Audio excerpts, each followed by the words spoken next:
பழனிவேலும் பாண்டியனும் வண்டியில போறப்ப பழனிவேல் கதிருக்கு சப்போர்ட் பண்ணி பேசுறாங்க. அதுக்கு பாண்டியன் சொல்றாரு, அவனை பத்தி தெரியும்டா, இவ்வளவு நாள் சோறு போட்டதே அந்த கடை தான், அதையே அசிங்கமா பேசுறான், நீ அவனை விட்டுட்டு வேலையை பாருன்னு சொல்றாரு பாண்டியன். வீட்டுல எல்லாரும் கதிருக்கு ஆறுதல் சொல்றாங்க. அப்ப மயிலு சொல்றாங்க, அப்பாவை எதிர்த்து பேசுறது தப்பு இல்லையா தம்பி, அதனாலதானே மாமா அவங்கள அடிச்சாரு. மயிலு விவாதம் பண்ணிக்கிட்டே இருக்காங்க, கதிர் பண்ணது தப்புதான்னு. அதுக்கு ராஜி சொல்றாங்க, 5 விரலும் ஒண்ணு போல இருக்கிறது இல்லக்கா, பேசாம இருங்க.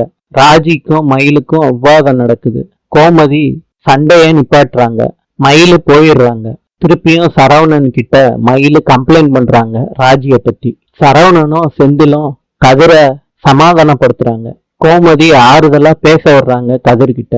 கதிர் கேட்காம போயிடுறாரு. இதுல கடுப்பான கோமதி மீனா கிட்ட சொல்றாங்க, நான் தான் இந்த கதிருக்கும் ராஜிக்கும் கல்யாணம் பண்ணி வச்சேன்னு அவர்கிட்ட சொல்ல போறேன்னு சொல்றாங்க.